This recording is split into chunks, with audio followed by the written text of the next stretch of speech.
The opinions and views expressed in the following presentation do not necessarily reflect those of GameCon Radio or its affiliates.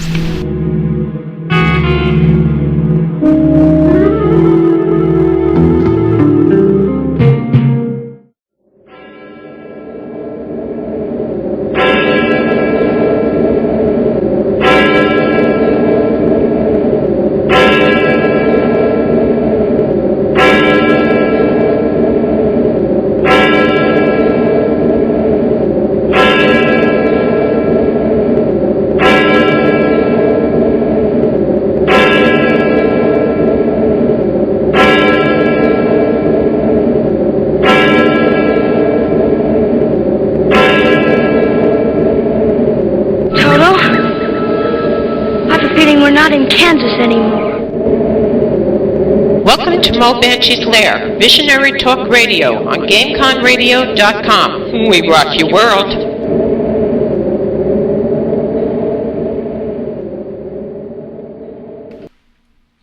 Welcome to Mo Banshee's Lair on GameCon Radio, where we rock your game. I want to welcome everybody here. Hello to everybody in the chat room. God bless those who are here, and God bless those who aren't here. This is the first week in September. Our kiddies went back to school today. Please, people, be mindful. Kiddies, their heads are in a million different places. They're not watching for your car. It gets dark a little earlier now each day. It gets dark a little earlier. The kiddies are all excited. They're running home from school. They've got after-school things. They're in the roads. They're not paying attention to cars. So please, everyone, be really, really careful about driving. And remember that sometimes they don't wear all white, and they don't have reflectors on their coats. So be really careful about driving now with all the kiddies back in school. I also want to remind everybody that I know it's September and it's still, we're all now getting into that mind frame. Cool weather. God, praise God, cool weather. But the reality is we still have some hot weather we can deal with. I think, what is it? It's the 23rd is the first day of autumn, and it can get hot in October. Your animals need shelter, they need water, they need protection. Be good stewards, be good guardians. I have a new link on Asylum Cam, and it's the animal defense, and they want people to start saying they are pet guardians, not owners, and I concur, because when you say you own something, it gives you a different feeling. When you say I'm a guardian, this is my child, this is my pet, I'm their guardian. It gives you a different mindset. And the link is on Asylum Cam on the links page, and I hope everybody will check out that site. They're doing wonderful things for animals.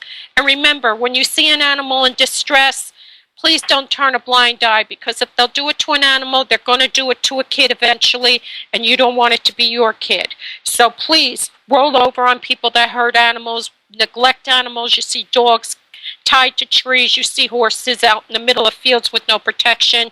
Put yourself in their place and call the authorities. They don't have to tell the people, oh, these people reported you, okay?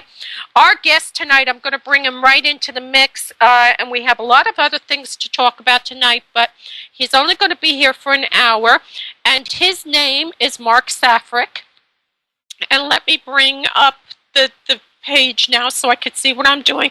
He is the Executive Director of Forensic Behavioral Services Incorporated in Fredericksburg, Virginia. My God, what a mouthful.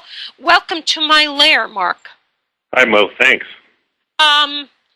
We were getting into it a bit. I've been poking around and checking out and reading, and for weeks I've been kind of trailing and seeing what you're about and all. And I said, my God, I don't know how you could sleep at night. And you said, it's kind of easy. You want to explain that? Well, I think, I'm not sure people know really what I do, so it might help to understand really. Yeah, Okay, tell them what you do, and then we'll get to how you sleep with it. I can tell you how I sleep, but it wouldn't. There'd be no context to it if you don't really know what I do. But Yeah. I spent 23 years in the FBI, and I spent the last 12 years as a senior profiler in the FBI's behavioral analysis unit. So I was a profiler. And before my time in the Bureau, I was in law enforcement and worked as a violent crimes detective. So I have about 31 years in law enforcement and violent crimes, but I've been retired from the Bureau now for about 3.5 years, and I'm still doing the same kind of work, which is essentially I look at mostly homicide cases, very, very violent cases, mass murders, serial murder cases, sexual homicides, and do behavioral analyses of those crimes and the crime scenes. Mostly the work in the Bureau was looking for offenders, trying to assess the dynamics of these complex crimes in order to help law enforcement focus their investigation towards a particular type of individual. And I still do that. Most of my work now involves testimony work, where I am doing these same kinds of complex analyses of these cases for the courts. But I mean, I do other things. I've done a number of television pieces and recently completed a couple of episodes of a show called Criminal Mindscapes, where I was interviewing serial killers in prison about their crimes, but not really from the perspective of what they did and how they did it, because most of these more notorious offenders, that has been explored in books or on television before, but really trying to get inside their minds to figure out, or to for them to help me to understand what they were feeling, why they made the decisions that they made. Were they concerned about law enforcement? Did they follow the case in the media? What was their the driving force or the motive for the crime? It's sort of the questions that law enforcement generally doesn't ask, because they're generally not germane to those investigations. So, sort of with that background of really spending my time looking at the worst of humanity and what man can do to another man, I've been doing this for so long, and I think that it's important that you understand that to be good at this, you have to be able to emotionally dissociate yourself from the brutality that I look at every day. You can't allow yourself to become wrapped up in it, to become involved in it. And it really is the objectivity of looking at these cases, looking at really this really horrific behavior from an objective point of view without becoming emotionally charged about it, that allows you to be good at it. So not everybody can do this kind of work, but it's a key piece. My brother is retired police force, and they are the first guys there to see a lot of things, and he it's hard. You have to be able to detach a bit. VX Lama in the chat is saying Criminal Mindscapes is awesome, so you have a real fan there. I was kind of being, a bit facetious, because obviously you have trained yourself to deal with this. And when you're looking at these guys and you're talking to them, like in Mindscapes and that kind of thing, what you're doing is you're getting information that can help the next caseworker. The next person has something else to draw on, information-wise, that they can kind of use as, well, maybe this is the motivation, that's the motivation. And it's always important, the more you get into people's heads and try to understand, it only helps the cause, right? Exactly. I think that a lot of times police officers and detectives, and I was one, I was both. I was a patrol officer, started in patrol, and then promoted into detectives.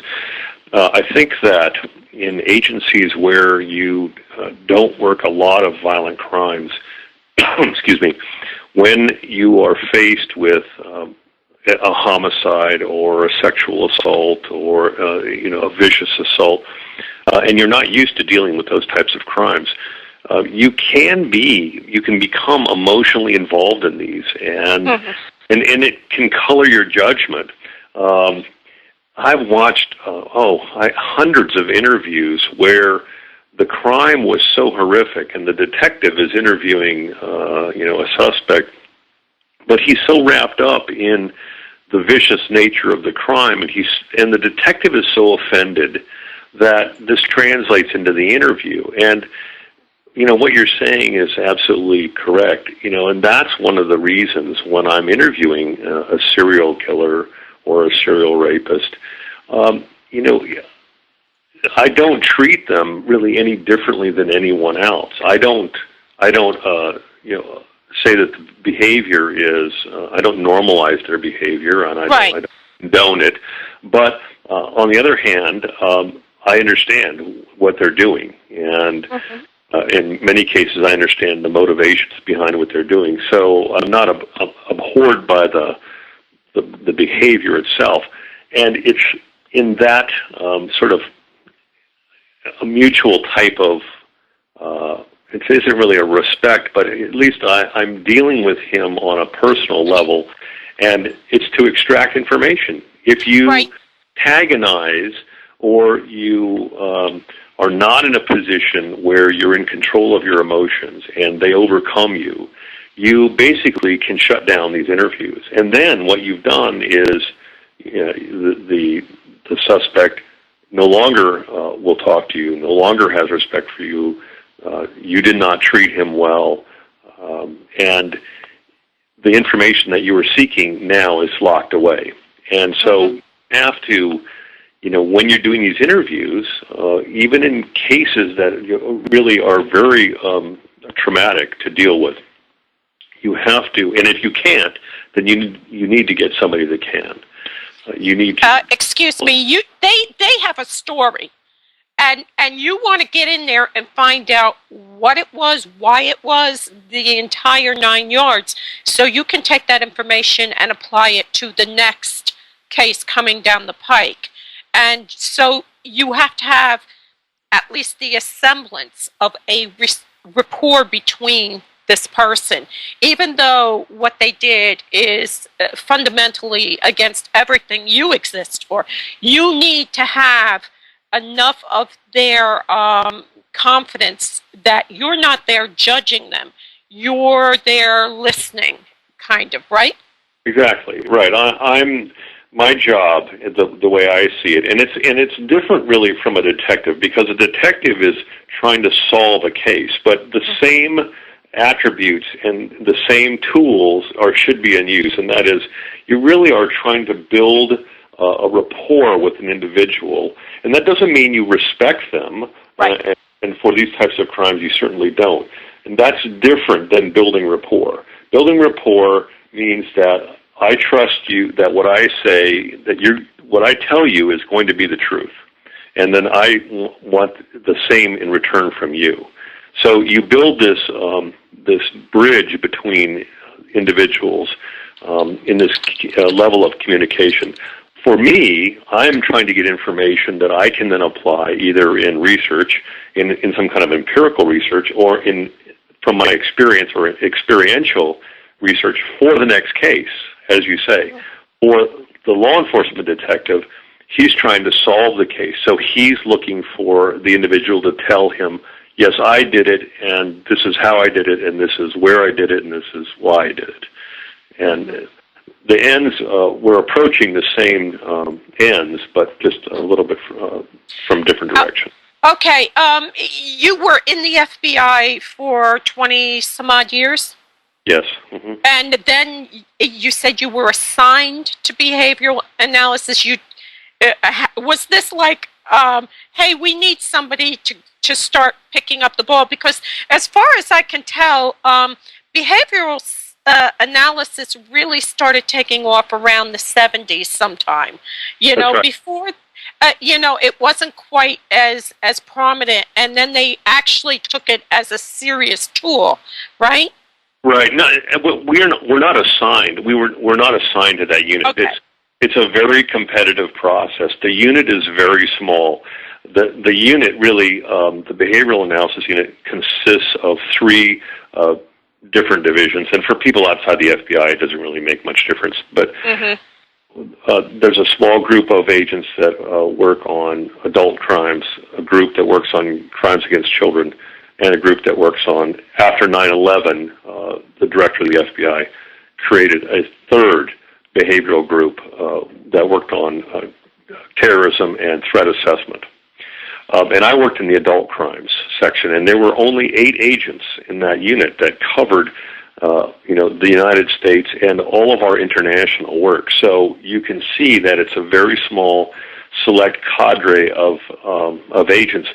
And it's a promotional position. It's a supervisory special agent position, and so no one is assigned to this. Everybody has to apply, and there's a lot of competition for these positions.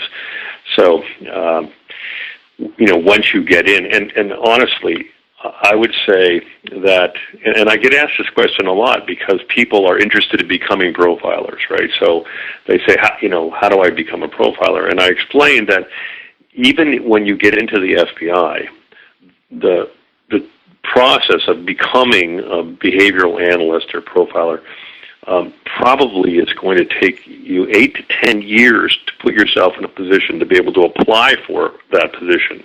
And then you'll be competing against a number of other people who will be equally qualified. So it's a very difficult position to eventually attain, but the work is really amazing, and it's very rewarding. Yeah, I was just going to say, this is work that you have to take away a feeling that you are making a difference. You have helped, if not the people who were hurt or murdered or kidnapped or whatever went down, the product tampering, whatever went down, but the next people that inevitably it's going to happen to. And you've made it an easier path for the next case to be cracked faster, maybe shave off a little bit of time so you can make the difference between a body and a living victim, Oh, sure. I mean, I think that there's 3, so it's like a 3-legged stool that's supporting the person that's sitting on it. And the 3 legs are, first of all, empirical research. That is, I've done this, and my area of research has been in the sexual assault and homicide of elder females, women over the age of 65 years of age, who are essentially... Oh, don't be telling me that! raped and murdered. So we all are doing, some area of empirical research to broaden the study within criminology, within homicide. So that's one leg. And of course, all of these cases that we can use, if we can add them to a research database, are helpful. The second leg for that stool is the training that we go through, extensive amounts of training in lots of different disciplines. So, and I really describe sort of what I do as a multi-disciplinary approach to looking at violent crime. That is, that I have a level of expertise in lots of different areas, from forensic pathology to psychopathy to forensic blood stain analysis to wound analysis to death investigation. So there's a whole host of different disciplines that I bring to bear on a particular case. Now, they're not all needed every time, but when I need them, I've had the training. So that's the second leg.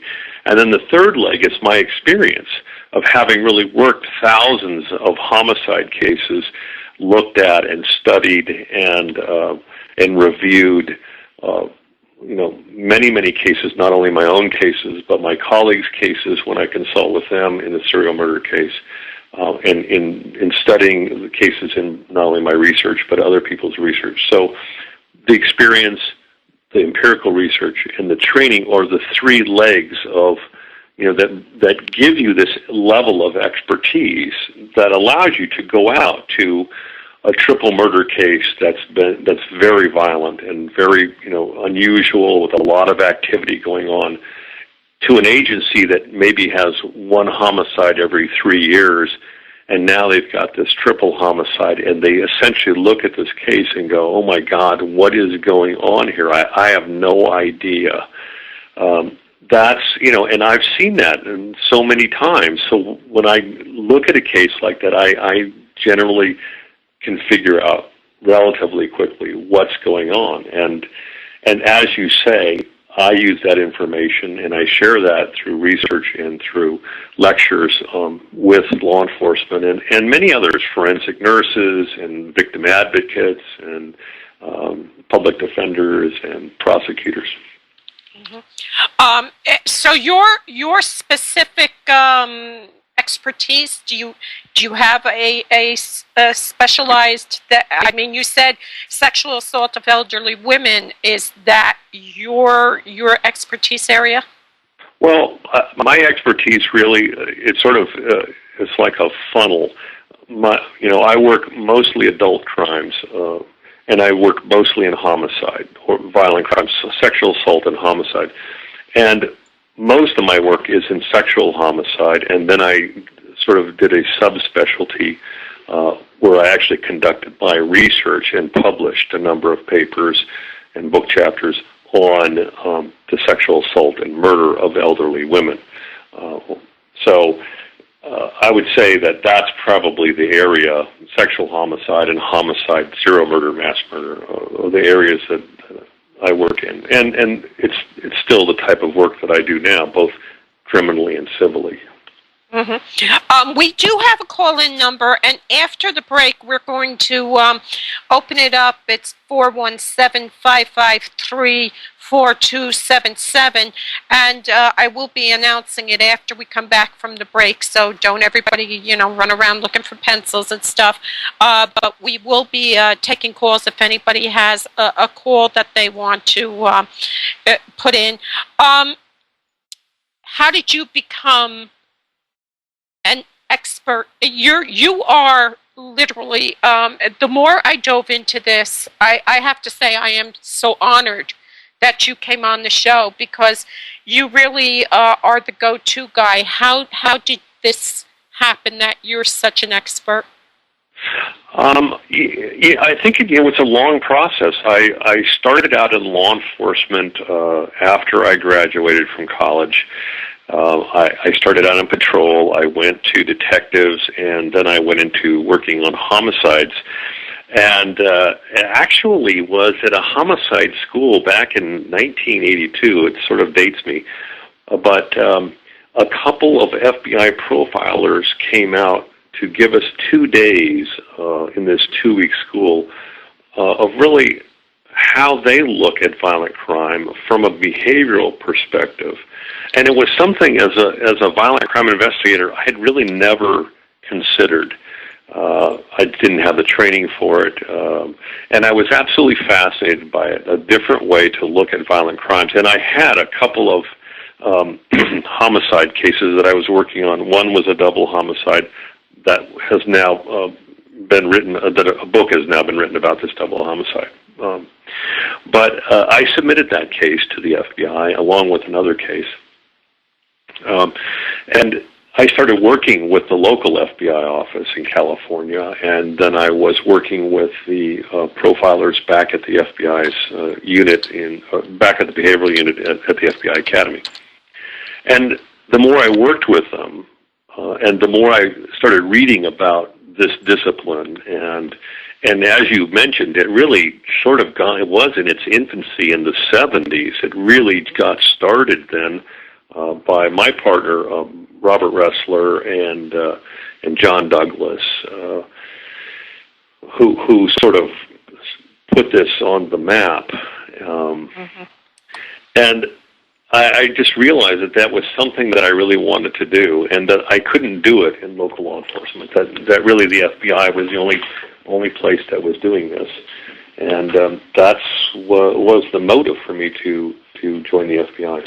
And it took me 10 years to get into that unit, and so it was a long road. But once I was there, I stayed in the unit and loved the work. I was in the unit over 12 years, and then I retired to do the same work, just in a private capacity.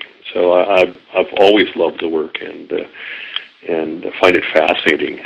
And I get to work on the best cases in the country, and so I don't really get run-of-the-mill cases. I don't get your domestic homicide, general domestic homicide, or drug shootings, or gang killings. Those cases are, despite the number of homicides in this country, the number of cases or homicides that are really amenable to being behaviorally assessed is very small. Is a small percentage of that. Excuse me. We have 2 questions already from the chat, and they're being very patient. Master is asking, have you ever been contacted by the VL Dog Society?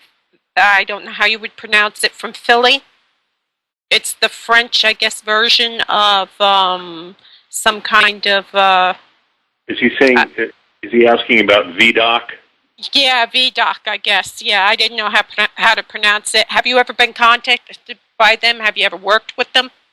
I'm a member of VDOC Society. In fact, next Thursday I'm heading up to Philadelphia for the monthly meeting. So I've been a member of VDOC for several years now.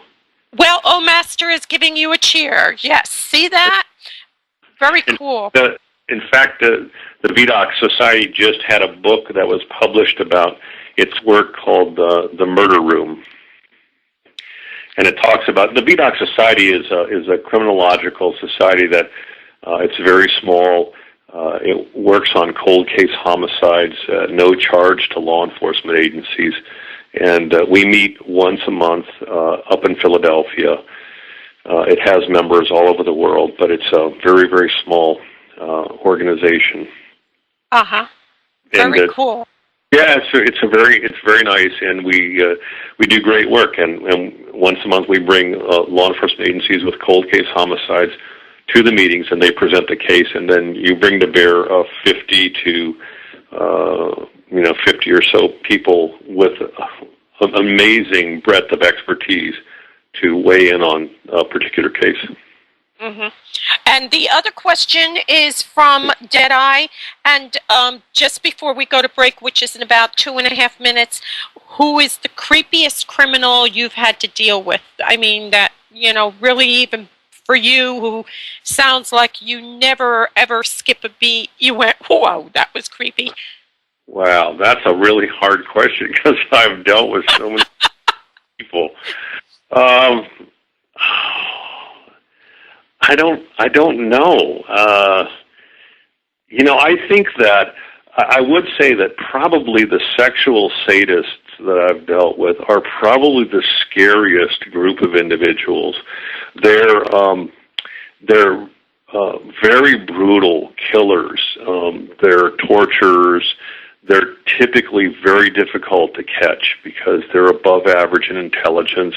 They plan their crimes meticulously. They take great care not to leave evidence. They're very difficult cases to solve, and they're just terrible crimes. And oftentimes they videotape or audio tape their crimes, and that's some very disturbing stuff that you have to work with sometimes. So I would probably say those types of cases, guys like Bittaker and Norris out of California, Leonard Lake, and Charles Ng out of Placer County, Robert Ben Rhodes out of Texas, David Parker Ray out of New Mexico. These are all sexual sadists, and really a really tough group of individuals, their cases to deal with. Because if they don't ever get caught, you can only imagine what in God's name they could accomplish before they die of whatever, you know?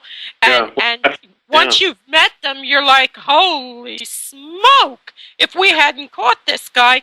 And we're going to talk about that a bit and the rest of the stuff, but we're going to go to break. Again, our guest is retired FBI Mark Saffre, who is the Executive Director of Forensic Behavioral Services in Fredericksburg, Virginia, and the site is www.fbsinternational.com. Our music tonight is I'm already in a Halloween frame of mind because the camper had Halloween for Labor Day. So Dean Farnell is a friend of mine, and he writes light Halloween stuff. And I'm going to play the Monsters Ball, I think. Let me see if Deadeye's got it up. He's playing the Eagles first. So Victim of Love is going to be the first one up. Then it's going to be Dean Farnell, and then The Who Are You? And this is GameCon Radio, and I'm Mo Banshee, and we're rocking your game. We'll be right back.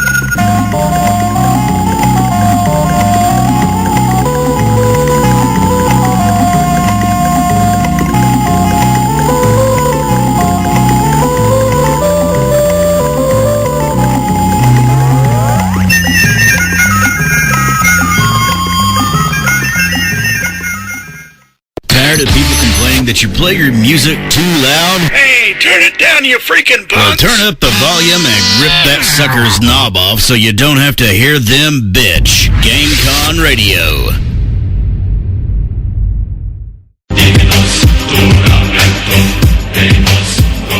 Bishop Long and the American Institute of Metaphysics is proud to announce their class on demonology. Students will receive a very detailed class on demonology, and the class will be presented by Bishop James Long, who is the exorcist and presiding archbishop for the United States Old Catholic Church. Enroll today. Visit www.instituteofmetaphysics.com or call 1-877-623-3241.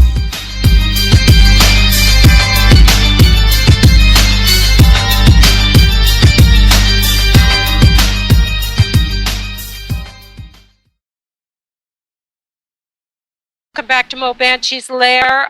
Good evening. A shout out to Don Shy, VX Lama, Annette. Annette, feel better. Annette has a cold. Our very special guest tonight is Mark Saffre, and we only have another half hour with him. And I wish to God we could have recorded the discussion during the break, because it was intense and it's incredible. But one of the things I didn't necessarily want to get into, but Mark said maybe we should. Perceptions, TV. People watch CSI, and God knows there's like a million CSIs now. There's the Gay Nazi Liberation CSI, and there's the Navy CSI. There's the New York CSI. There's the Florida. How is it in comparison to real cases? Well, one thing I will give the show's credit for, and I'll have to disclose, I actually do consulting for CSI Las Vegas and for Bones. But one thing that I have to give the show's credit for is that they do have researchers. They are, they're in the job of entertaining. So, you have 45 minutes to solve a homicide case, and you've got to make it interesting, and the audience has to be entertained. But they do make a great effort to research the types of things that they're using, whether it's in forensic pathology or entomology or botany or explosives or whatever it is, the things that they're using are real. They're not making up things, and I think the very first shows took a lot of liberty there. But it's very different from what I do, and I think that people, when they hear about profilers, their first thought is that I'm profiling a person, that if I'm talking to someone, I'm profiling them, and that's not what I do. That's not what my expertise is in. I sort of describe it, like this. When you have a crime, you have a homicide. We're left with the crime scene. We don't have the offender. We work in the opposite direction as psychologists and psychiatrists. They have a patient, they examine the patient, they test the patient, and then they can say, based on my examination and tests, I would describe this person as, paranoid, delusional, bipolar, and here would be the characteristics of that disorder. But we work in the opposite direction. We don't have the person. We don't have the offender. All we have is their behavior. And that's why I said earlier that most homicides really are not good candidates for being behaviorally assessed because there isn't enough what we call psychopathology going on at the crime scene. There isn't enough interaction between the offender, the victim, and the scene. You have a drive-by shooting, or you have someone being gunned down, or a bar fight where someone's knife.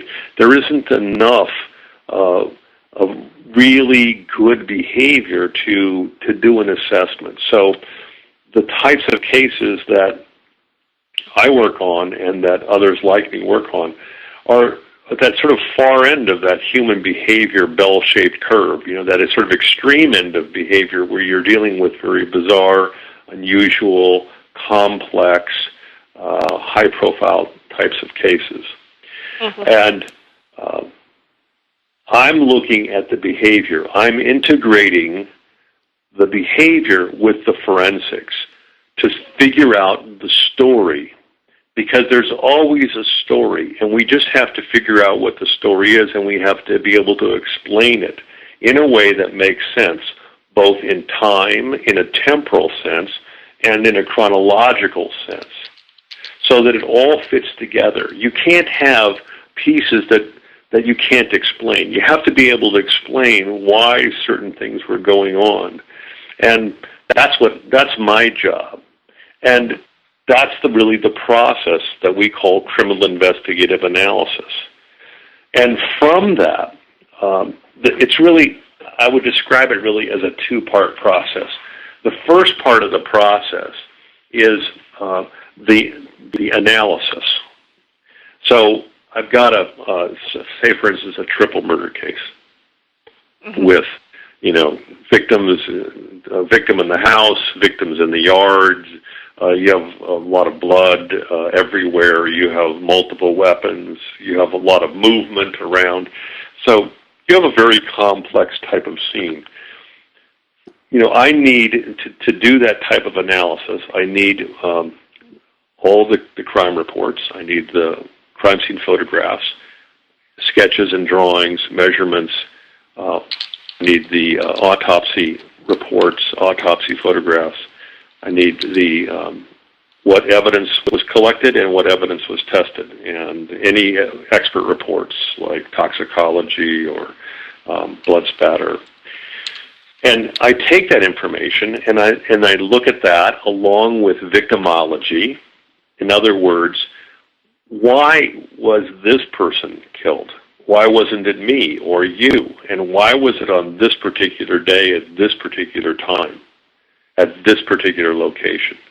And a person's victimology or their history is very important. Now, I think we've all heard about, and we've certainly heard it on television, that this is a motiveless crime. Well, there's no motiveless crimes. There's always a motive. You may not be able to discern what the motive is, but in those understand it. When we say senseless, we may not be able to comprehend it. That doesn't mean the person who did it didn't understand what was going down. Right. That's right. That's right. And if we study in those types of crimes where people call them senseless or motiveless crimes, if we study those types of crimes really require the study of the victim, because it's oftentimes in the background of the victim that we find out why they became the target of this particular individual for homicide.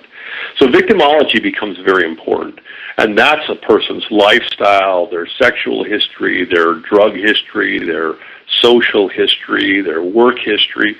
I'm looking at all of that, to understand the person as a whole.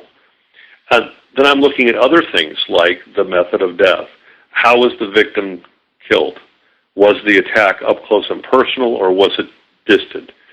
Did the offender use a weapon that he got from the scene, or did he bring the weapon with him? Did he take the weapon with him, or did he leave it at the scene? All of these, I'm asking these questions, but all of them, what they do matters, because these are all decisions that the offender is making. What is the cause of death? How many causes of death do we have? And then injuries. I'm looking at injuries. How many? Where are they? When were they inflicted? Are they post-mortem injuries? In other words, were they inflicted after the victim was killed? There's a case in Washington State. A guy named George Russell was a serial killer up there. His third victim suffered over 260 stab wounds, but almost all of them were inflicted after she was dead. So discerning the difference between an injury that's ante-mortem, before death, and post-mortem tells us a lot about the offender and what's going on with him. How severe are the injuries? What type are they? Are they fatal injuries? Are they defensive injuries? Are they superficial injuries? And how many different weapons were used to inflict these, and in what sequence? So when we just look at the aspect of injuries, there's a tremendous number of questions that we're asking about, and all of those answers mean something, tell us something about this dynamic. And I'm also looking at the weapon. As I mentioned, did he bring it? Did he leave it? Did he get a weapon at the scene? Is it a good weapon? I mean, is it the kind of weapon that is an effective weapon, or is it not an effective weapon? Is it the wrong kind of weapon? Was it a weapon of opportunity? It was just there. Well, in one case I worked, an offender broke into this couple's house through the garage, and he didn't have a weapon. So what did he grab? He grabbed this large weed scythe, and he's running through the house with this thing, and he's hitting the walls, and he's hitting the ceiling, because it's not a good weapon. Is it? If it hits you, and is it damaging? Absolutely. But it's unwieldy, it's big, it's in a small enclosed space, so, it's not a good weapon. But he didn't think ahead to bring a weapon, so that tells me something about his level of organization, about the level of planning, and then, what kind of weapon is it? If it's a handgun, do we know caliber? Do we know the model? I worked a case in Los Angeles, a shooting case where the offender used a .410 shotgun. Well, a .410 shotgun is a very unusual weapon. You almost never see it used in homicides. And this was supposed to be a gang homicide. It's not a gang weapon. So knowing the type of weapon can assist in understanding the dynamics of the crime. And then physical evidence. Is there physical evidence? What do we have? Or is the offender cleaning up? Is he making an effort to, keep that information from law enforcement? And that tells us a lot. Are they leaving physical evidence, or are they conscious of physical evidence and trying to dispose of it? And then in homicide cases, what does the offender do with the body? Does he leave it? Because body disposal is very important. It tells us a lot about how this person's thinking and how their level of organization and planning. Are they simply leaving the body right where they interacted with this person? Or are they transporting the body? Are they burying it? Are they hiding it? Are they... How they lay it out. If they took a blanket and covered a child or something, this also can tell you whether they were trying, even though they're dead, to give them some privacy or modesty or protection from the elements. This all comes into play with it. Absolutely, and that's a very important point, and that's distinguishing what we describe, what I just describe as MO behaviors or modus operandi. That is, what does an offender do to be successful at committing a crime, versus the ritualized behaviors. That is, those are behaviors which are unnecessary for the offender to be successful at committing the crime. And there's lots of ritualized behaviors. Any kind of verbal behavior, talking with a victim in a sexual assault case, is a ritualized behavior. Anything that's happening post-mortem, so stabbing, sexual activity, covering the body, cleaning up the body, cleaning up the scene, all of this type of activity that simply has nothing to do with the offender's MO, which has nothing to do with being successful at committing the crime, is a really interesting indicator, because ritualized behaviors tend to carry over from one crime to the next. Let me give you an example. There's a serial killer up in Washington State, the Spokane serial killer. His name is Robert Yates. Mm-hmm. Robert Yates murdered a number of prostitutes in Spokane, and then he went over to the coast, into the Seattle area, and he murdered more women. I did the analysis on all of his crimes, and I testified at his death penalty trial on some of the later homicides. But it's very interesting when you look at Yates's crimes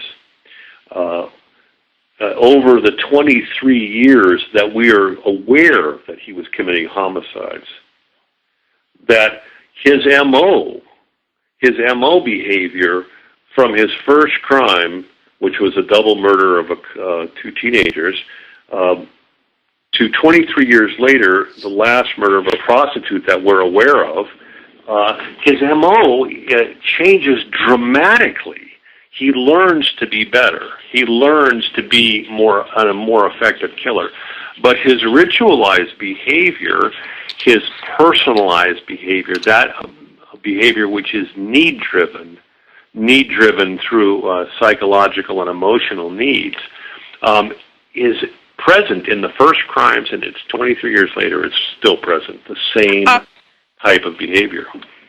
Okay, excuse me. We have another question for VX Lama. Is he saying OCD is prevalent with serial killers, or is it not OCD behavior, but more just the way the killer expresses him or herself? Yeah, it's not OCD. That certainly is a type of repetitive behavior, but that's a psychological disorder. Here we're talking about a need-driven behavior, an emotionally need-driven behavior. That is, it doesn't serve the offenders to be successful. It doesn't help the offender to get away. It doesn't protect his identity. It doesn't make him successful at committing the crime. It's a need that the offender has, and these needs typically arise in adolescence, and many times the offenders don't even know, they don't understand. They're not, in a sense, really aware of it. It's just that it exists, and they need to engage in this type of behavior, whether it's sexual activity with the body after death, whether it's post-mortem cutting and stabbing and exploration, whether it's posing the body in a particular way, or transporting the body someplace and putting it on display. There are hundreds of these types of behaviors, but they are driven by a personal need. And what's interesting about that is that those types of behaviors actually elevate the offender's risk, because it forces the offender to stay at the crime longer than they normally should. I mean, when you commit a homicide, most offenders, their main concern is to get away. That is to put time and distance between themselves and the victim and the crime scene. But for offenders engaged in this ritual type of behavior, they don't leave. They actually stay there, and they engage with the scene and with the victim. And so because they're staying there longer, there's a greater chance that they can be identified or seen. Right. Two, they are, the old low cards principle. That is, they're dealing with things, they're touching things, they're moving things around. The greater chance that they can leave physical evidence, hair. Yeah, the more they're there, the more they impact the surrounding area, and the more of themselves they're leaving behind. That's right. And it actually elevates their risk to engage in this behavior. It's more risky, but still, for them, they need to do it. Okay, I need to ask you questions because we're running out of time, and I promised to cut you loose after an hour. Let me ask VX Lama's third question first, and it's how many serial killers are operating in the United States at any given time? I think we've all been asked this question, and it really depends on who you talk to. But I would say, I think our estimates, and one of these estimates came from in 2005. The FBI held the first serial murder symposium, and we invited about 150 of the world's experts on serial murder from all different walks of life: academics, law enforcement, researchers, psychiatrists. And that was one of the questions that we addressed to the group. What is that level of serial activity? And it's very hard to say because either you're aware of it or you're not. And if you're not aware of it, then you really can't count those cases. But there's probably 20 to 35 probably active serial offenders, in the country at any one time, and it can vary. I mean, I don't know that kind of a number is really helpful. We're aware of serial offender cases when we've made those linkages, and then in other cases they're so spread out that or the behavior is very different. Okay. We've not made them.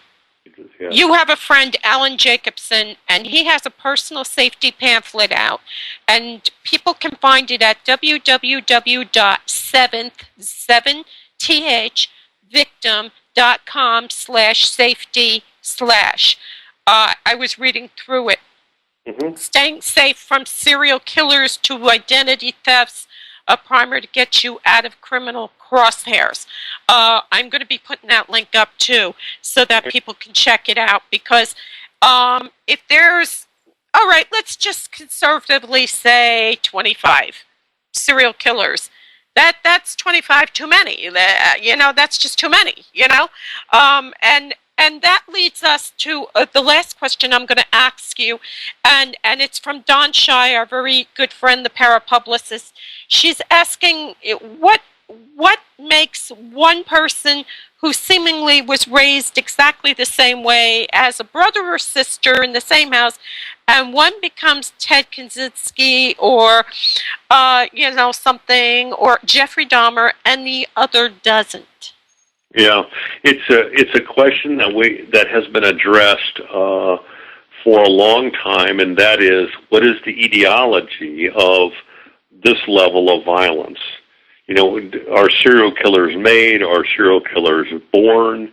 And there's a number of really excellent books out there that address this. One of them is called The Biology of Violence, and what the current state of thinking on this is that it is a combination of biological influences, genetic influences, and environmental influences, and sociological influences. And those all impact different individuals at different levels at different times during their life. So you could have, say, twins, but the impact that perhaps some aspect of their sociological life is different than their sibling. And it's a very complex. It's not one or the other. Offenders are neither made nor born that way. It's a combination of these different factors, and it impacts them during their life at different sort of levels of strength. And it's their experience is a combination of their experiences and their genetics and their environment that sort of create these individuals or sort of compose these individuals. It's a very complex. It's very complex. And then if you throw in any kind of substance abuse or mental health problems, what comes out of that mix is very difficult to predict. We didn't even get to totality of circumstances, and it's kind of like quantum physics. It's quantum, it's like physics and quantum physics. One is absolute, the other is, well, now let's throw a wrench in it and try to predict what'll happen. But is that kind of what totality of circumstances? Well, I think what happens is when people look at some of these crimes or they hear about them in the news and some really sort of ghastly kind of activity was occurring, they'll ask me or they'll say, well, what does that mean? He did that. What does that mean? And I always have to say, and I've said this in court, you can't extract a single behavior out of a crime and assign a meaning to it, because you're looking at everything in its totality. Everything impacts on everything else.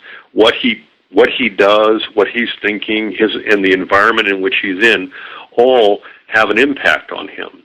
And I say him because most violent offenders are males.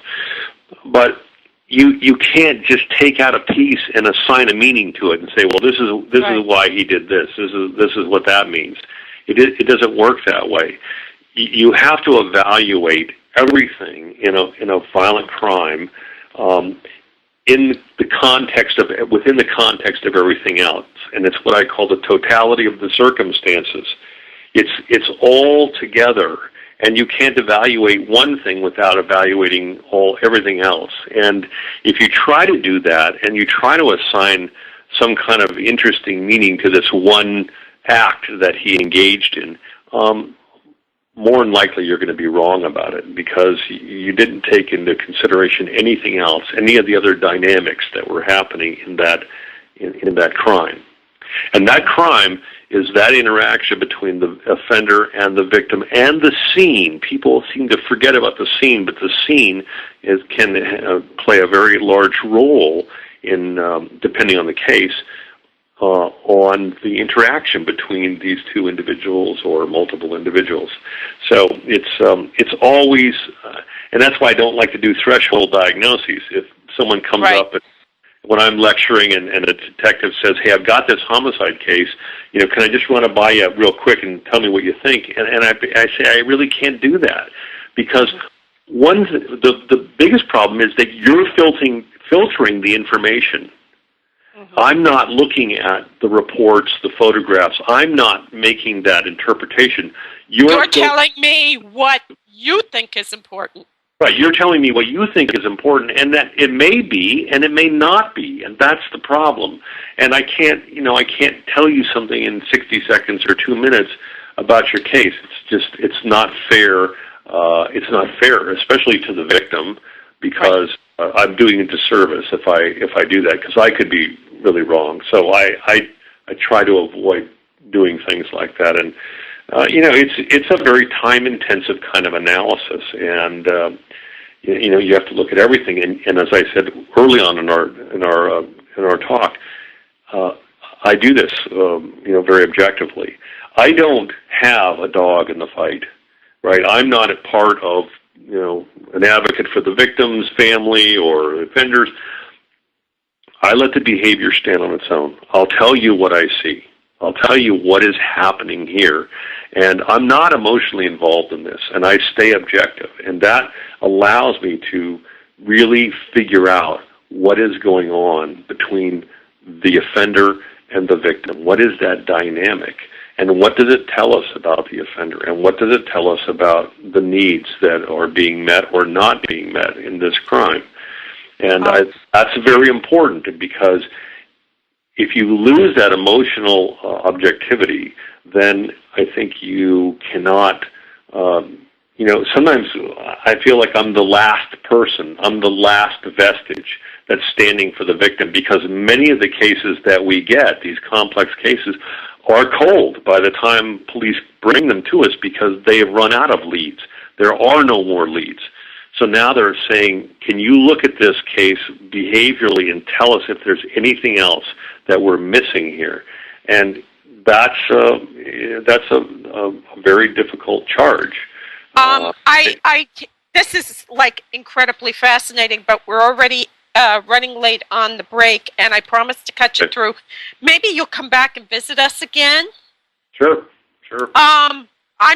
Don't hang up, because I'm going to go to break, and then I'll talk to you and thank you properly during the break. This is GameCon Radio. Just hang in with us. We're going to be talking about some more stuff when we come back, and we're rocking your world.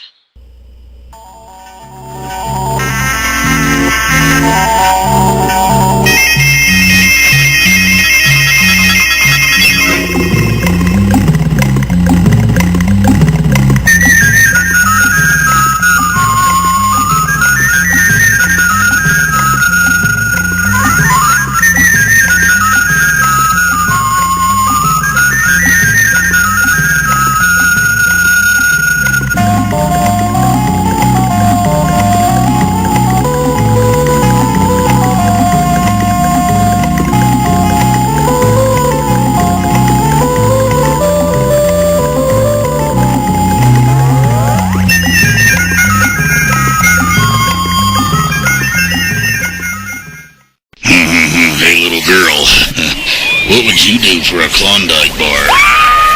GameCon Radio, the station your mother warned you about.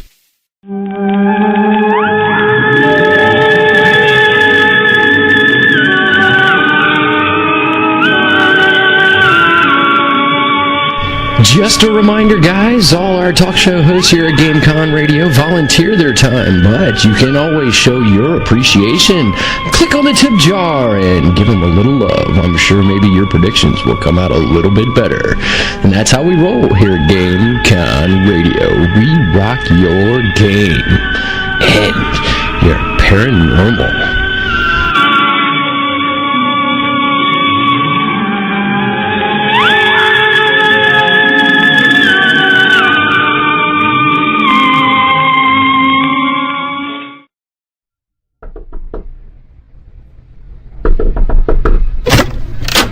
Yes? Hi, I'm here for the New York Ghost Tour.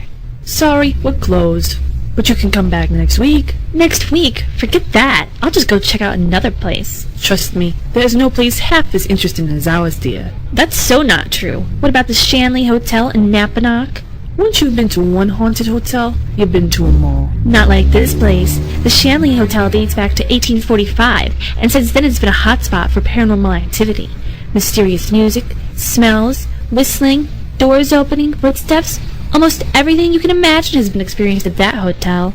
It's open to the public? Absolutely. Sal and Cindy, the owners of the hotel, welcome people for regular stays or investigations, and their rates are beyond reasonable. They even offer workshops and in-house psychics.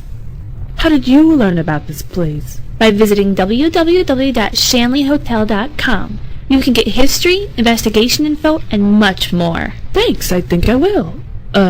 Just don't tell any of our customers. Your secret's safe with me. It's not like anyone can hear us.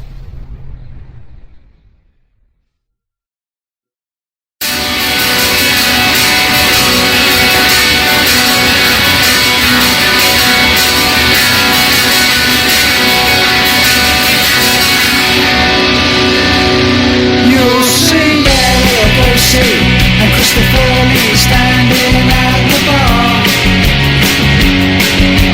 Witches and goblins, apple bobbing, shall I tell you where?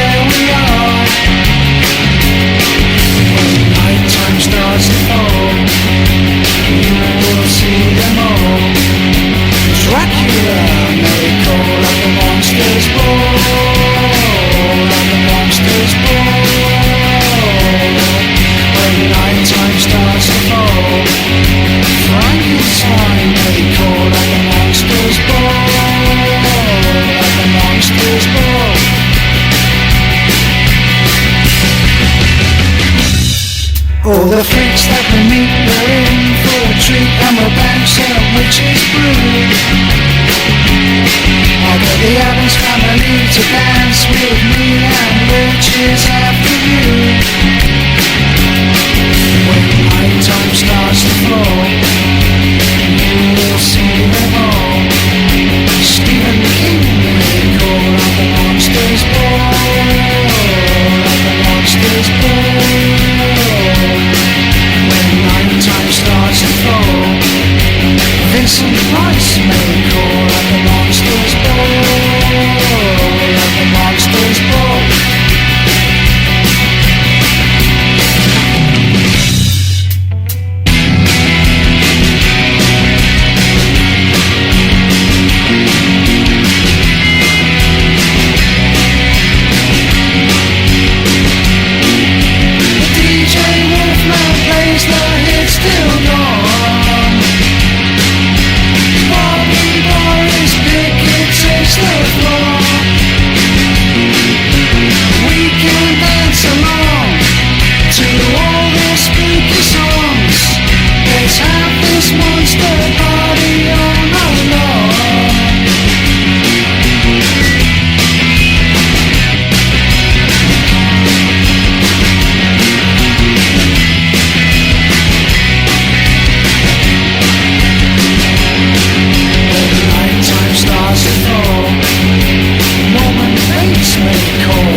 Welcome back to Mo Banshee's Lair. Our guest tonight was Mark Saffre, and he's a criminal profiler, and now he has his own business, and it's fbsinternational.com. He works privately now, and he is forensic behavioral services.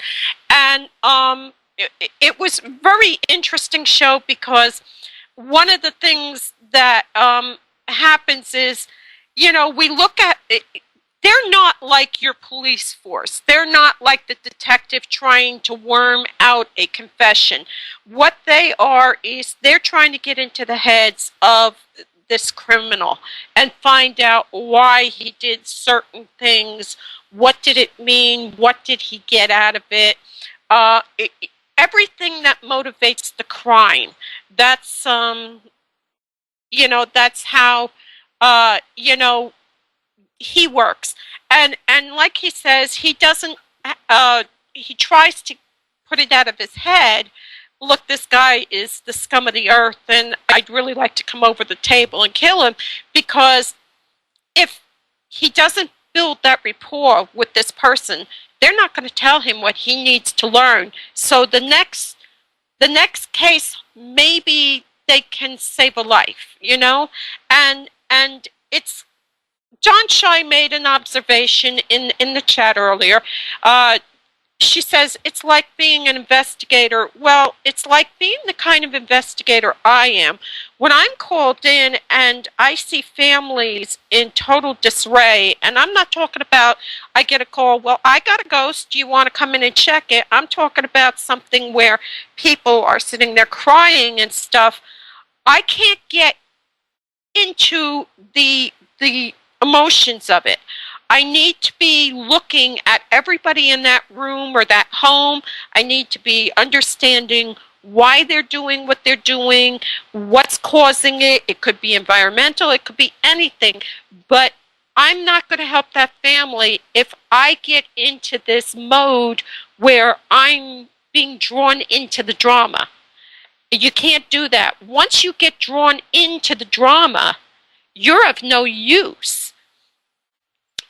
So yeah, Shadow says it. Brian says it in the chat. He says it's more like I've got a ghost. Get it out, please. One case was, I don't care who it is. Get them the hell out.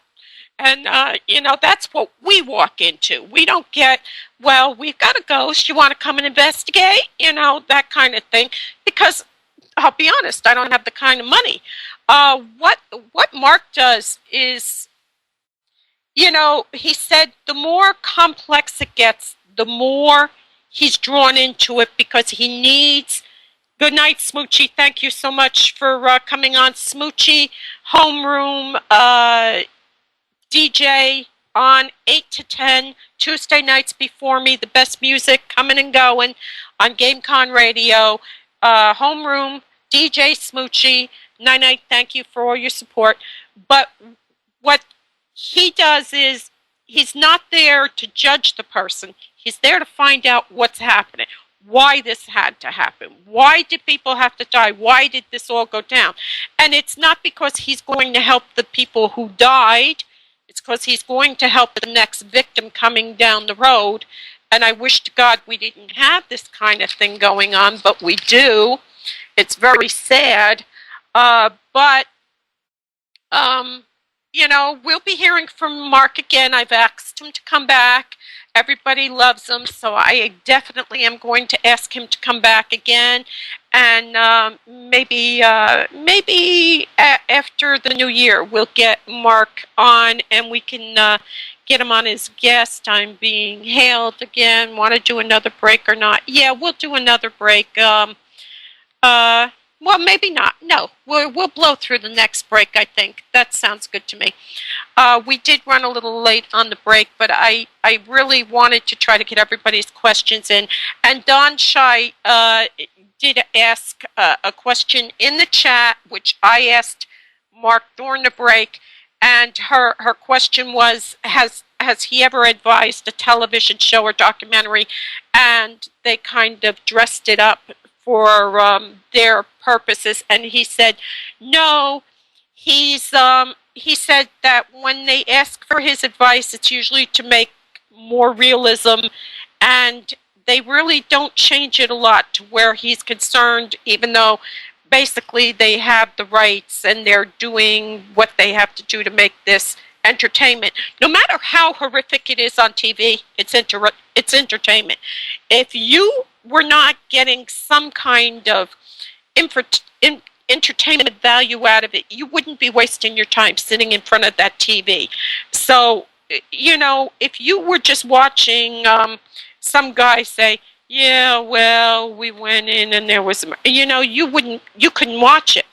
It's all about the special effects, and they flash the picture of a crime scene. It may not even be a crime scene there. It might be something reproduced, but it's a visual concept which adds to your ability to relate to what you're being told.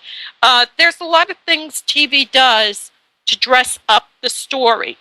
A profiler's job is, there's a man or woman sitting in front of him who has done just horrible, horrible things. And his job is to find out why and how did he get away with it, how and where were they hoping to go with this? Because, as he said, conservatively, ballpark figure 25 serial murderers out. And the one thing we didn't have time to talk about is Jeffrey Dahmer tortured animals to death before, when he was a child. And this is why people get upset with me when I harp about, if you see animals being hurt, if you see animals, dog fighting. I'll just go with dog fighting. Men fight dogs because they haven't got the balls to go and fight each other. That's why they do it. They don't want to go and get cut up with knives, and they don't want to end up dead. So what they do is they fight these dogs, and they get their jollies that way. Anybody who can make animals kill each other, or they can kill animals, these are people you want to watch. You don't want your children hanging out with these people. If they can do this to animals, they can do it to children. And it's only a step up now to a grown woman or a man. I mean, Jeffrey Dahmer took it the whole length. He started with the reptiles and whatever, and he went right up to grown men. So, childish behavior when we sit there and we watch a kid poking a frog with a stick. Just think to yourself, that may be the next serial murderer coming down in about 10 years when he gets a little weight on him. So you might want to stop them from doing things like that. That's not nice to do that. I know I'm terrible and I'm harping about it, but that's what it is. Crazy but news. We have got a lot of it. A man climbed the San Francisco skyscraper to draw attention to the risk of terror. This is coming to me from Kurt Siegler, reporter of NJ News, News 12. It's a Cablevision news channel. And let me get it because, I think that link didn't close on me. So hang on. Yep. It's in San Francisco and it's loading. This guy, evidently, he's like an incredible climber and all this. And he's identified himself as Dan Goodwin, a.k.a. Spider Dan. He was greeted by police when he reached the balconies 2 floors below the 60-story Millennium Tower in San Francisco. And what he was trying to do was show people how easy it would be for a bomber to do this stuff and terrorism. And he said he vows to make people aware of the dangers of living beyond the reach of conventional rescue equipment. There was a very old movie, and yes, it was very old. It's probably before most of the people in my chat room were ever born. Give or take one, I think. And it was Towering Inferno with Steve McQueen. And what it was is Paul Newman was one of these guys, architects. They build this huge, huge tower. And, of course, there's always a schlemiel who cuts down. Hang on, I'm being hailed. Yep. He shortcuts the son, William Holden's son-in-law, cuts corners and uses inferior things to build this building.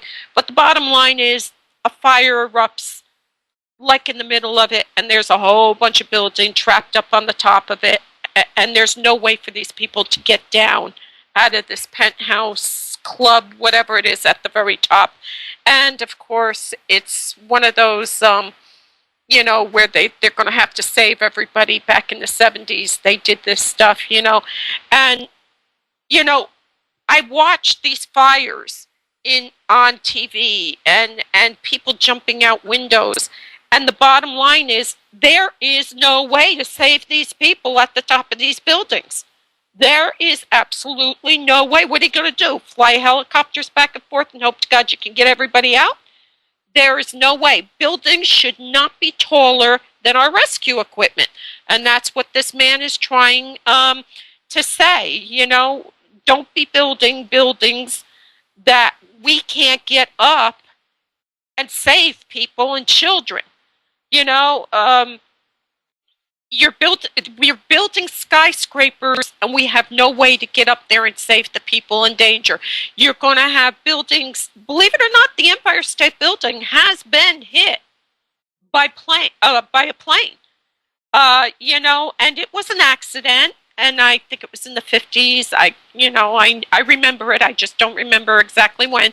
But, these buildings are up high. And you can't get people up there to save these people. So I understand what he's doing. He got himself arrested, of course. They call him the Spider-Man. He's doing it for a good cause. But he also wrote a book.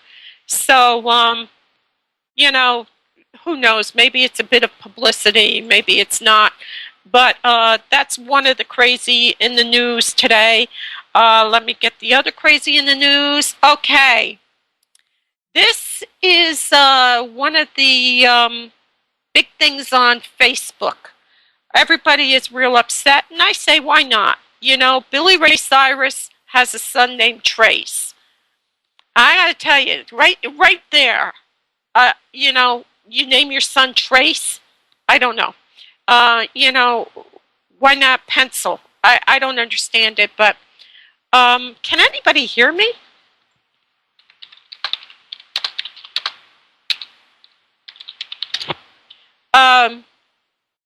Thank you, Schenectady Scott. Anyway, Billy Ray Cyrus, his son Trace, are going to be the stars of a reality, and I use that term loosely, show called UFO Unbelievably Freakin', Freakin', Obvious. A reality show in which the duo investigate conspiracy theories involving unexplained activity and paranormal phenomena. I'm going to say, I guess he's going to sit there and go to Roswell and put a tent up and then play music and that kind of thing, and he'll regale us with his music while he's watching for UFOs. Everybody's up in arms saying, what in God's name is he doing this? But you know what? I've been saying that for the last 5 years with all the reality TV coming out. I've been asking myself the same stupid question.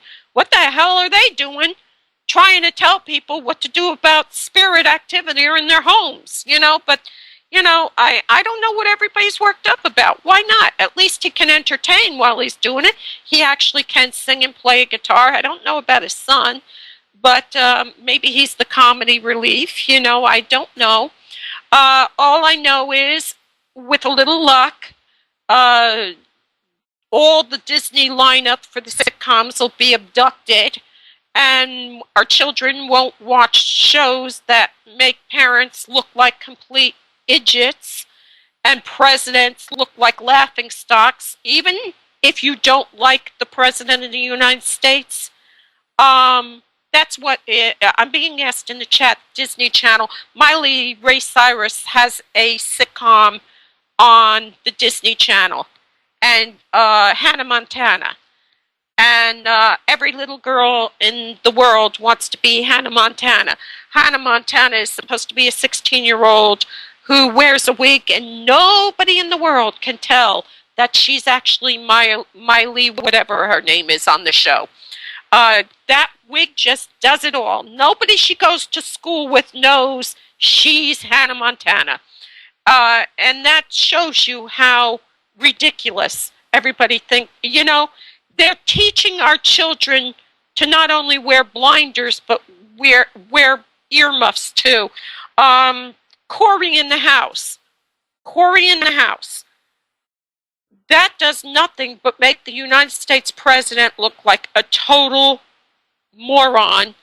And I'm not getting into your belief in the political system. I don't care whether you think President Bush was a moron or not. I don't care if you liked Clinton. I don't care if you think President Obama is doing a good job or not. Right now, they are the President of the United States. They have earned the respect, even if they themselves do not conduct themselves properly. The office demands our respect. And if the people of the United States do not respect their president, nobody else in this world is going to respect our president. We have made it a pastime to make ourselves look like buffoons, like idiots, like uneducated gutter snipes. And the entire world is looking at us, and now they think we are. And I hate the Disney Channel lineup. I hate every one of their sitcoms. I think they should all be ashamed of themselves. And Walt Disney would be having a damn heart attack if he could watch those sitcoms. He would take that Corey in the White House and he would trash that. He would take Miley Cyrus and start dressing her like a young lady and not whatever. I mean, they do try to keep it cutesy, and it's kids, but obviously Miley now, she's made her big kiss and she's made a movie, so she's not a kiddie anymore. And the message it's sending our young people, our 4-year-olds, and right up until 14-year-old, they're watching this Disney Channel, and their entire belief system and understanding of the world is what they're learning there. And believe me, it is not a good thing. It is all crap. I cannot stand the Disney Channel's sitcoms. I hate all of them. I think they should all be trashed. But that's me, and Disney isn't going to listen to me because it's making money. People are running out, getting those Miley Cyrus lunch boxes. So why shouldn't her old man go out and hunt UFOs? I mean, what's the difference? You know, it's entertainment, people. You know? So everybody's upset about that. And I say, what are you getting upset about? You know? We built this monster. We actually showed the media that we're okay with this. We're good with this. You know? So why is everybody upset? This is crazy news, but I gotta tell you, I'm still laughing about it. And I'm not laughing that someone got hurt, but this is from the Telegraph in the UK, England. Man blows himself up trying to kill a spider.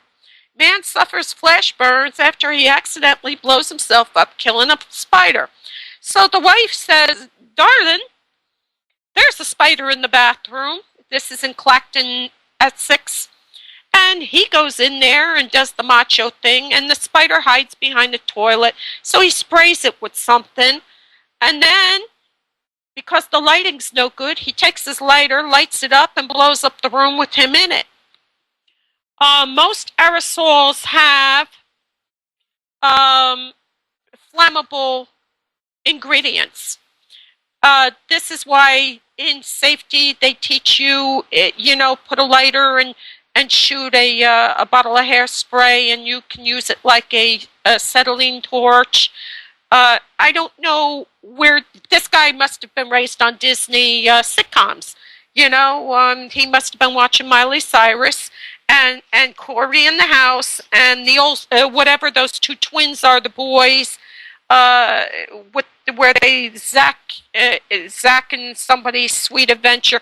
He must have learned everything he knows about killing anacroids by watching Disney. Because of course I'm going to stand there and spray a room full of flammable vapor and then light up a lighter and blow up the house.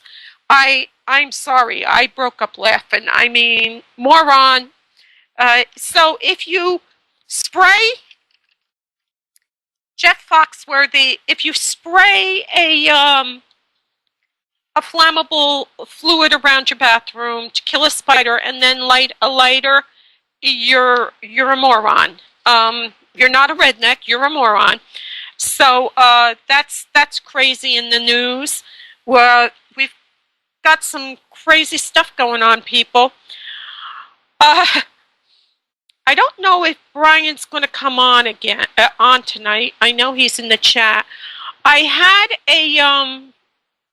I'm going to have to bring it up again because Mark worked with Alan Jacobson. Alan Jacobson is a writer. He writes murder mysteries along the line of like Hannibal Lecter, where there's a lot of forensics. There's a profiler. She does her deal and everything.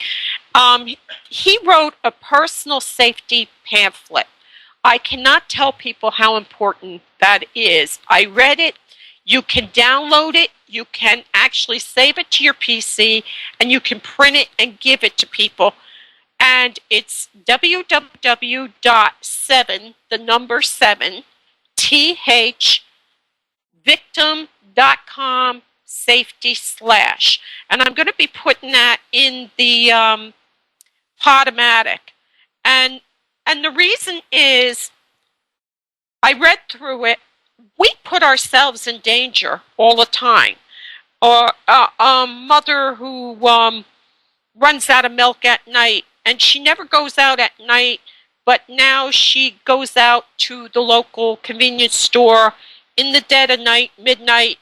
She's never been there before. She's out of place. People are seeing her. She's now put herself in the danger zone. And I don't think people realize how much we put ourselves in the danger zone. And this pamphlet, I'm hoping, will wake people up. One of the big concerns I have, being a grandmother and even a mother, you have predators, because we have asylumcam.com, and I am zero tolerance. I have always been since the day I got involved with Asylum Cam. I will not condone predators. These are people that join sites and look for Hello. Oh, hi, Brian. Yeah. Predators on Asylum Cam, they'll come looking for kitties, and they'll watch the posts, and then they'll kind of go in a PM and say, how old are you, where do you live, and stuff. And they never come off bad-mouthing parents. They always come off like, well, they just don't understand. They don't understand you're a young woman. You know, back in Roman days at 13, you were a spinster if you weren't married and didn't have sex. And they make it sound very good. They sell a good product, you know. People just put themselves in really bad situations right now. And it seems like if you look at Facebook, do you go on Facebook much, Brian? Yeah, I'm on there pretty good bit. Can you believe some of the stuff people post on there? Yeah, it's really amazing the stupidity of some people and what they'll put on there. It's really shocking. Some people use it as a wine fest.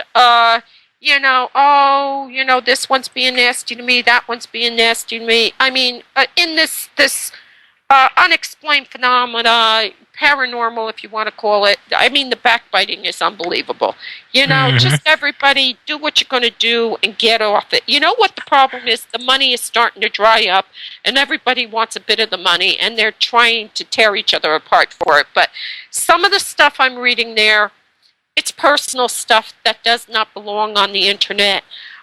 Your marriage does not, your marriage, well, the hubby and I had a fight, and I found out he's got porn on his PC, whatever. That does not belong on Facebook, people. What the hell is wrong with you? No, people just seem to be airing out way too much stuff.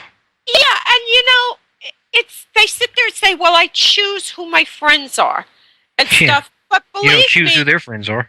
Yeah, because I get a lot of stuff that says, well, one of my friends, and I'm just using you as an example, Brian commented on this profile or this Facebook. And even though the person you commented in isn't on my friends list, I can read what they wrote because you're my friend and you commented on it. And I'm like, what the heck is wrong with you people? They put down when they come home, when they leave, what schools their children go to, when their children are going to be traveling, when they're out of their home, when they're home alone. I'm home all alone. I'm so bored. Yeah, so come on over and do what you need to. Yeah, so if you're looking to rape somebody, come and see me sometime, Oh, I'm going to the Grand Canyon for a week, so come on over and rob me. Yeah, I'm going out to, what the hell is it, out the Grand Canyon, or I'm going to Gettysburg, and that means our house is going to be empty for a week. I mean, what happened to common sense?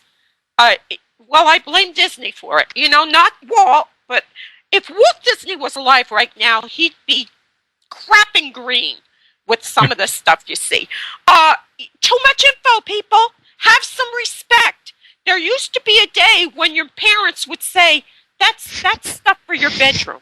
That does not belong on Twitter. It doesn't belong on Facebook. It doesn't belong on MySpace. And if you're having a bad day and you're having a row with somebody, don't lower yourself and sit there and say, oh, they're being mean to me and this and that. Stop it. You make yourself look like an idiot. I don't know what the heck is wrong with people. I look and I sent a couple of things around and said, don't be telling people when you're leaving your house or coming back, because when you come back, they may be waiting on you. Is it just I'm the only person who's seen every piece of crap in the world that wants to hurt people, and am I the only one who reads that children are abducted or mothers were killed and babies cut out of their stomach? Am I the only one who looks at this stuff that people don't think it's going to happen to them? Mm-hmm. I got to tell you something. Bad things happen to good people. I have insurance. I stress over making sure my insurance is paid. I had a problem with them last year, and they said I didn't pay my insurance, and I went right to my agent, and he called them and said, what the hell are you talking about? She paid me cash, and I paid you, so I know she paid you. And they were like, oh, because I'm older, and of course they're looking to up my ante now. You know, they want to raise my rates and this and that and the next thing. You know, the one that caused the accident last week, she has no insurance. 45 years old. She's not a kid either. 45 years old. She's got a beautiful house, all these big, lovely dogs. And guess what? She's got no insurance, no car insurance. And I'm having a lot of trouble with my neck and back. And my kiddies keep saying, Mom, go back to the hospital, go back to your doctor. I says, you know, and what? Who's going to pay for all this? She has no insurance. Who is going to pay for it? My insurance company, and it's going to go up. So I'm like trying to baby it. And if I'm up, like now, I've been up all day preparing for today's show. I don't ever just start a show blindly. I actually know what I'm talking about when I do a show, you know? And now my neck feels like I've been trying to balance something, you know what I mean? And yes, I know your head weighs a lot and all, and it's like a bowling ball, and it's an old cliche. But my neck is actually killing me because I've been sitting up and doing my thing today, trying to function, and I haven't had a chance to lay down. And the pain in my neck is that bad. And I feel like if I go in to the doctors and the insurance company is going to look at me and say, oh, she's just trying to like sue somebody or get free money or something, and the one who caused the accident has no insurance. I mean, what's wrong with people? It seems like decency and right and wrong, and rules are for everybody else. They're not for me. I don't know what happened to people. It is. This woman caused a 3-car pileup. She almost killed 7 people, not including her. She could have been killed. She walked away from it unscathed. I don't know if she's got any problems. But clearly, VX Llama says in the chat, it's a sense of entitlement. I am, therefore I should. And pretty much that's how people are now. People think that they exist, so they should just have. And you know what? I'll talk on my cell phone. I'll go 55 miles an hour. I'll plow into 2 other cars.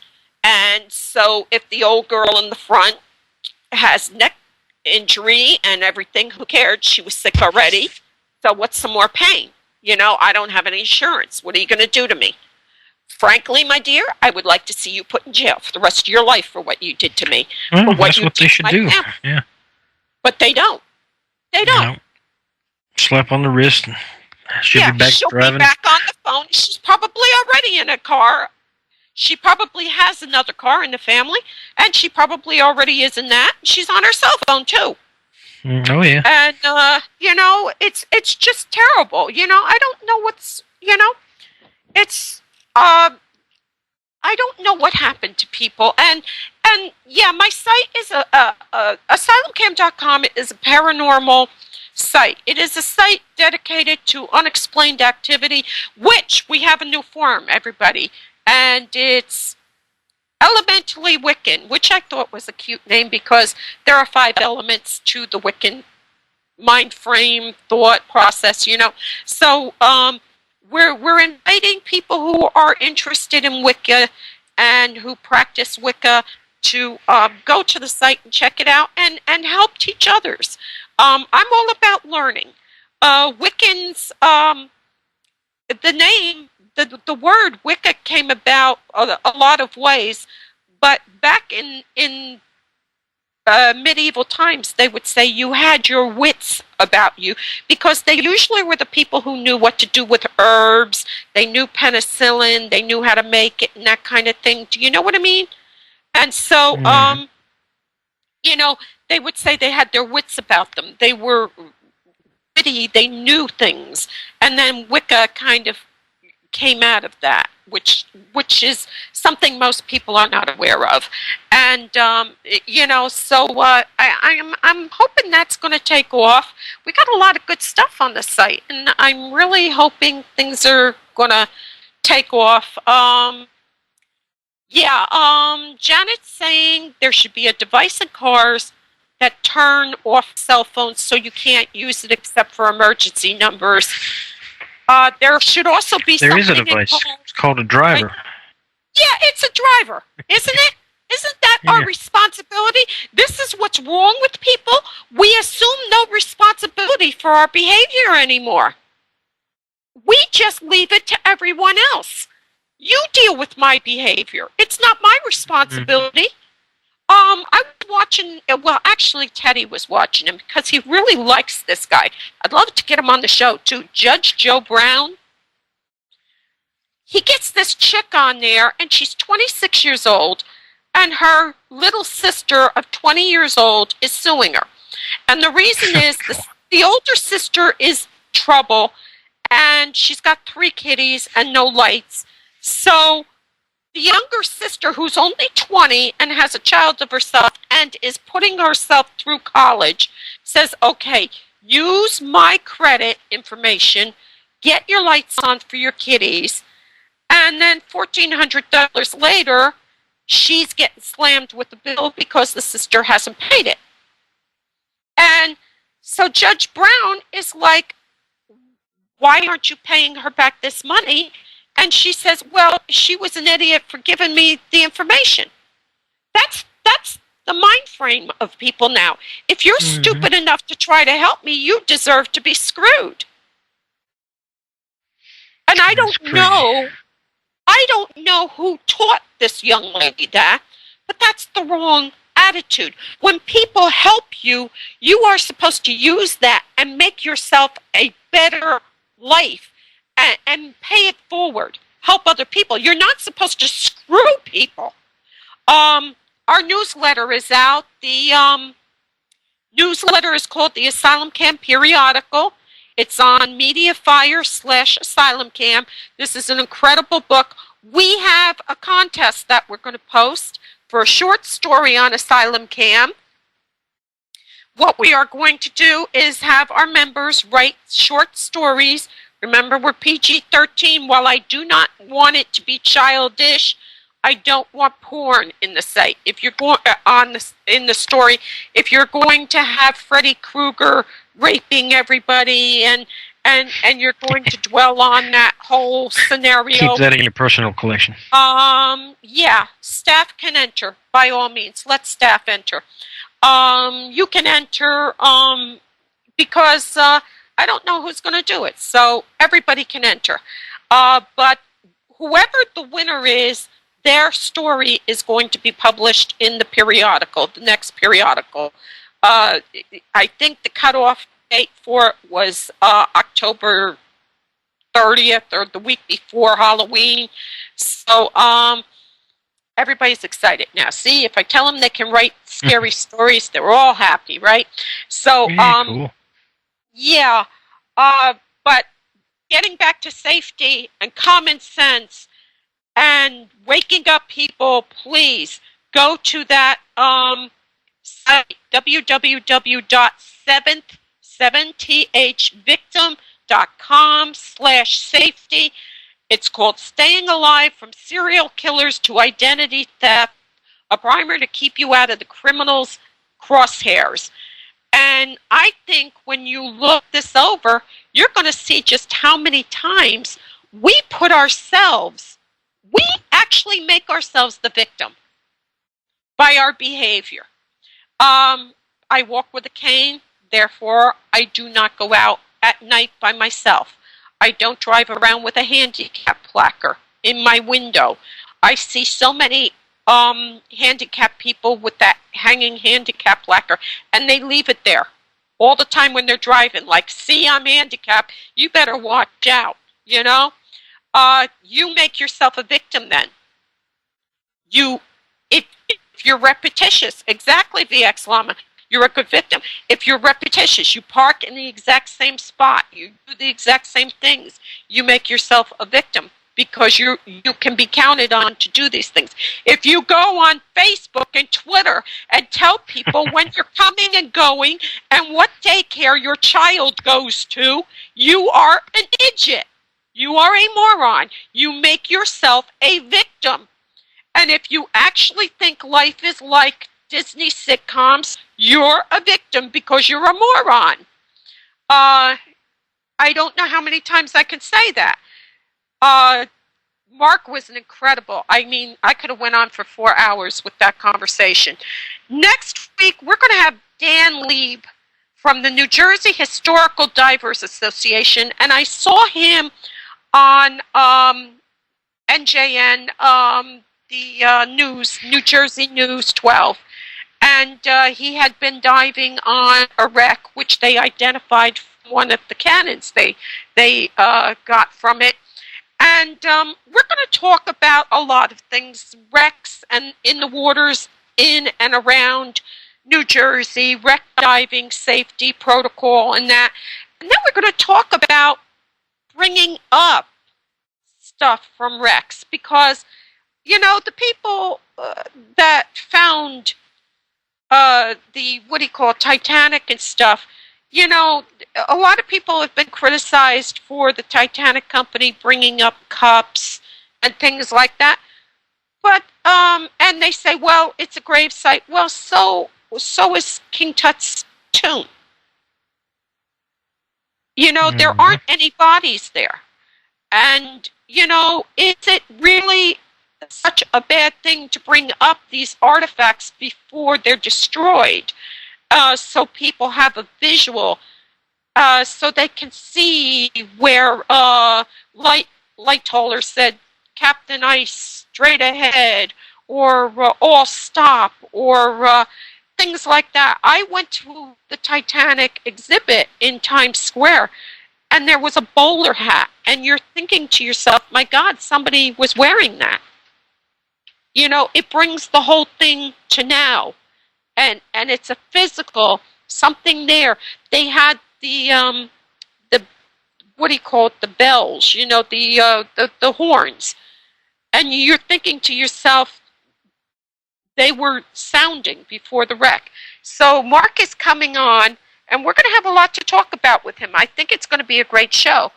Brother Dan Lieb from the New Jersey Historic Divers Association.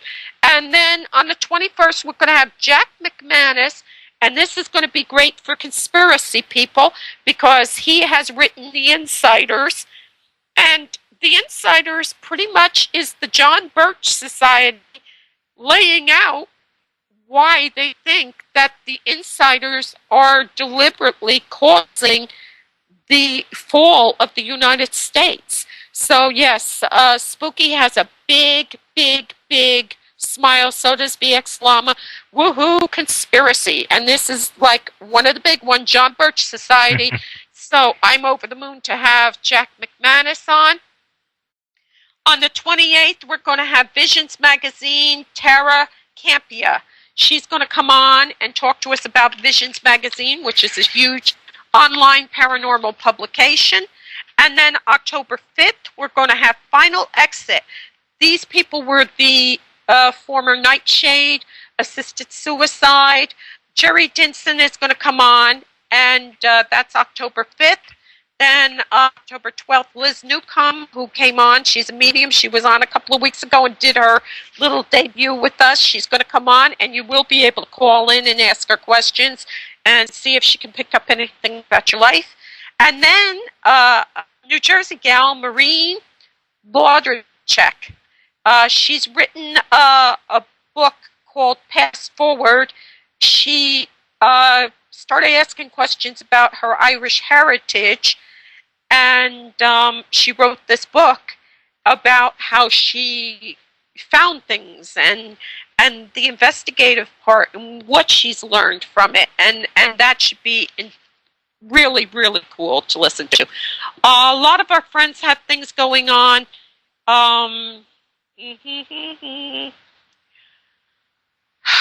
Rosh Hashanah. To all our Jewish friends, Happy New Year. Happy New Year. A blessed Rosh Hashanah. May your year be wonderful for you. And Captain Celluloid has got the Movie Con coming up. There's also Thriller Theater has got a convention coming up, and I'll be posting those links. And Elvira should be coming back to the small screen this month with the movie Macabre. So a lot of our friends are doing a lot of stuff. I just wish we could have had more time with Mark, because it just was so interesting. Anything else I missed? I think you pretty much covered it. We had Halloween down the camper this weekend, and there was one site that had thousands of dollars worth of animatronics. They had coffins with hands lifting them up and going down. It was like going through the Haunted Mansion at Disney, I swear. Some of the sites were decorated really, really nice. Halloween is always fun. So I'm already in a Halloween frame of mind. So, again, our music, and I know I'm going to run a minute late, and I'm sorry about that. Our music tonight, Dean Farnell, Farnell. You can find him on YouTube. It's DeanFarnell. It's called Monsters Ball. He has a lot of, Halloween fare there, and some of it's really cool, and you can buy it. So if you're looking for new music for your Halloween parties, for your kiddies and stuff, I mean, listen to his music. It's good. The Eagles, Victim of Love, and the Who are you? No, we didn't have the Who. We blew past them. I want to thank everybody for coming. I want to thank our guest, Mark Saffre, for coming on tonight. People, don't make yourself victims. I love you all so much. I want everybody to be healthy and safe. Thank you, GameCon Radio, for hosting our show. Annette, feel better. God bless everybody. I love you all. Good night. Good night.